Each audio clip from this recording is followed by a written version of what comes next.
Assalamualaikum warahmatullahi wabarakatuh. Salam rahayu, salam budaya, salam sejahtera bagi kita semua. Om Swastiastu, Namo Buddhaya, salam kebajikan. Kali ini saya berada di Pacet, Dusun Telebuk, Desa Wiyung.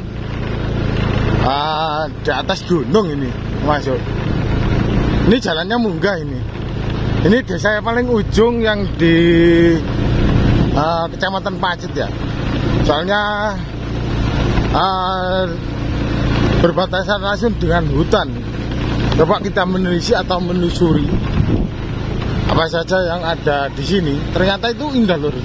Jalannya indah banget ini. Sudah enakan gitu. Nah itu pemandangan Pawitra ya. Gunung Pawitra kelihatan dari sini. Dan juga ada rumah sudah pembangunan yang sangat luar biasa ya. Pembangunan rumahnya bagus-bagus loh. Nah, ini kemericik-kemericik banyunya. Ternyata kayak dengan air ya. Perkampungan ini agak landai ini sudah. Nggak terlalu munggah ini.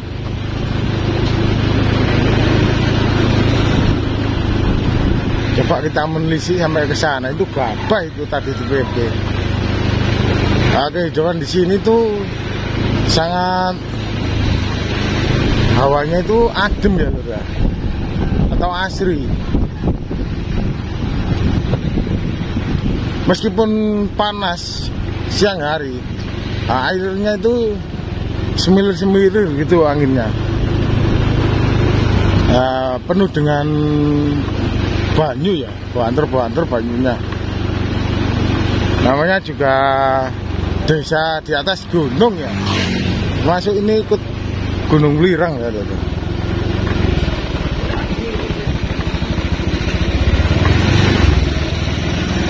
Ini jalannya jauh kemana ya? Pak, kita masuk ke sini. Ini Dusun Wiyung.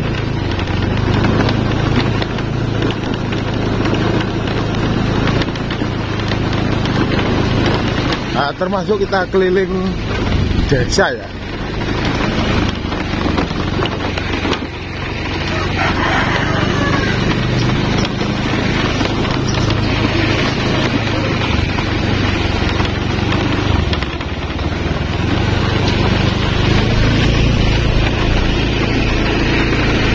Kehidupan di atas gunung ya kayak gini ya.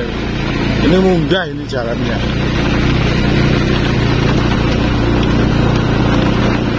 Asik lur untuk direview dan juga kita menikmati alam pedesaan ya.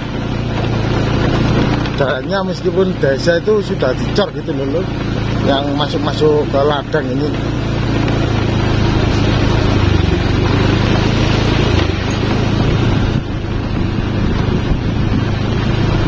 Ini ada airnya itu. Nah, ini depannya Bundan. Kita ditemani Majapahit Studi Club Kang Ega. Jadi saat ini kita mencoba menelisik jejak peradaban ya di lereng Gunung Anjas-Moro, tepatnya memang di desa terpencil, ujung dari Pacet bagian barat, di desa Wiyu, Kecamatan Pacet, Kabupaten Mojokerto, Jawa Timur. Ternyata di Pundan Wiyu ini kita telisik ya, dapuranya sudah dapura Majapahit ya, Wringin Lawang atau Candi Gentar ya. Coba kita masuk ya.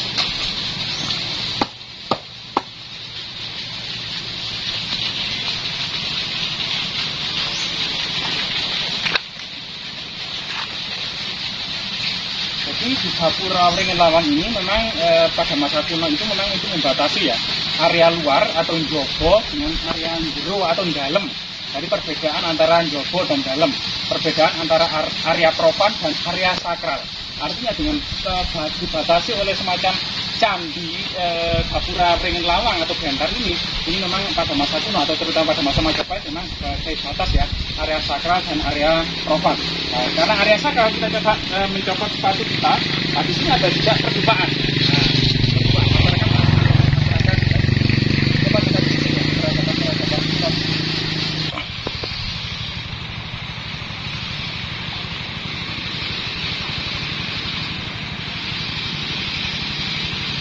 Suasananya cukup tenang ya di kiri kanan kita lihat kebun buah ya, ada pisang, nangka, alpukat, kemudian pete, sawo, juga pohon aren ada, matoa, ada banyak matoa juga, pisang juga banyak, tambahnya itu cukup banyak sekali ya, alpukat juga banyak di sini, nangka juga cukup banyak.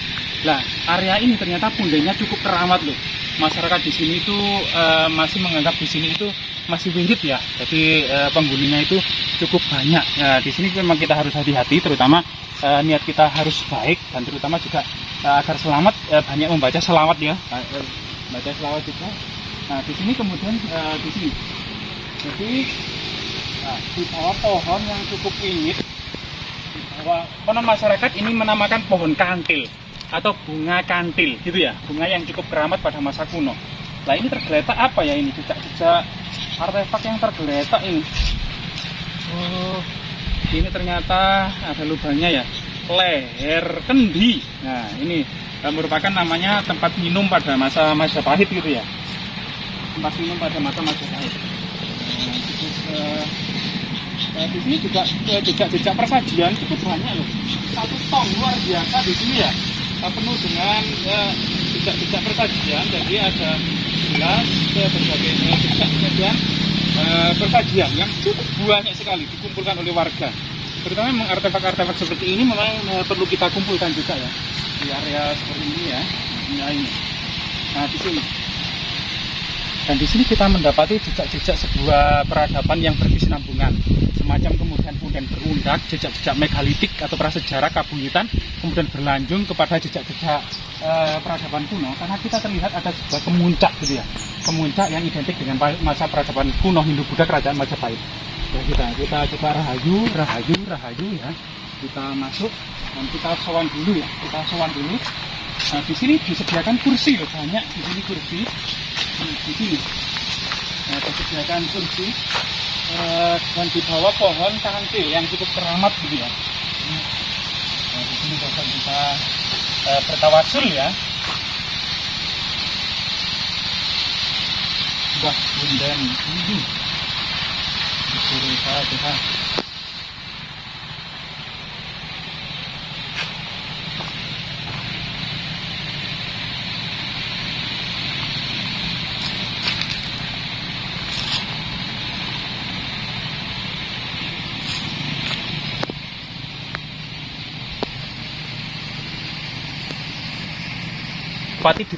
Kita mendapati di Punden Wiyu ini ya, sebuah jejak-jejak keramat, ada bunga kantil gitu ya, yang cukup besar, akarnya itu sampai meliuk-liuk itu ya.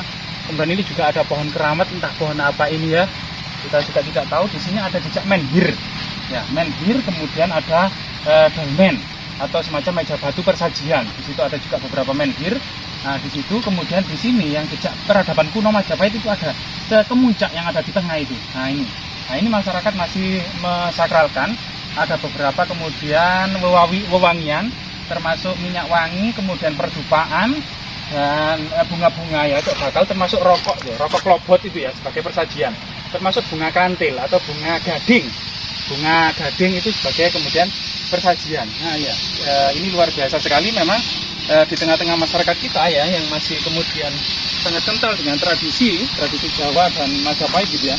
Area di sini juga masih terlihat beberapa jejak ya megalitik, termasuk di situ ada batu dolmen, mega batu ya yang ada di tengah itu dikelilingi oleh beberapa batu aman, termasuk di sana.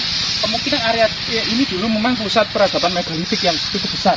Jejak-jejak kunonya antara lain itu yang sangat ya. Selain kemudian ada pohon beringin yang kelihatannya baru ditanam ini, pohon beringin.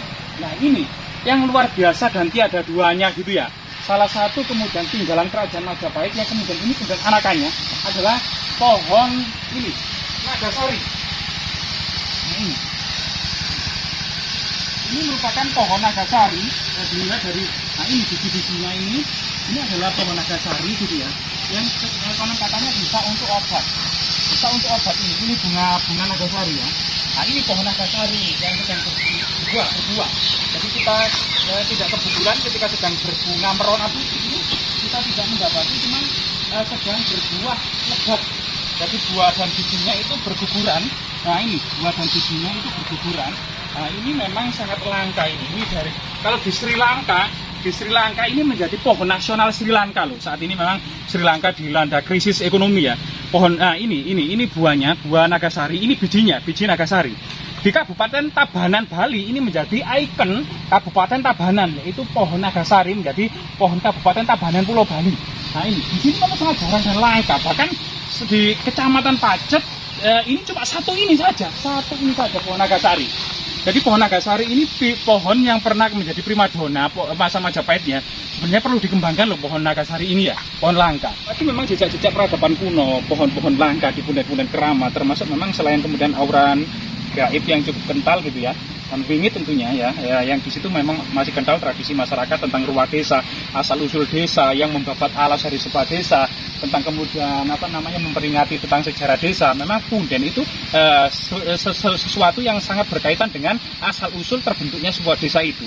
Memang pohon nagasari yang merupakan kemudian pohon primadona pada masa Majapahit tentunya memang adanya kemuncak. Dahulunya di sini memang ada semacam jejak pertapaan atau mandala Kadewa Guruan pada masa peradaban Majapahit gitu ya.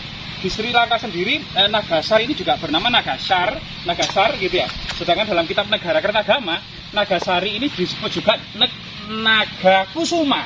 Jadi Nagasari Kusuma termasuk Naga Puspa. Jadi Naga Puspa yang pedang pusakanya Arya Kamandanu itu ya.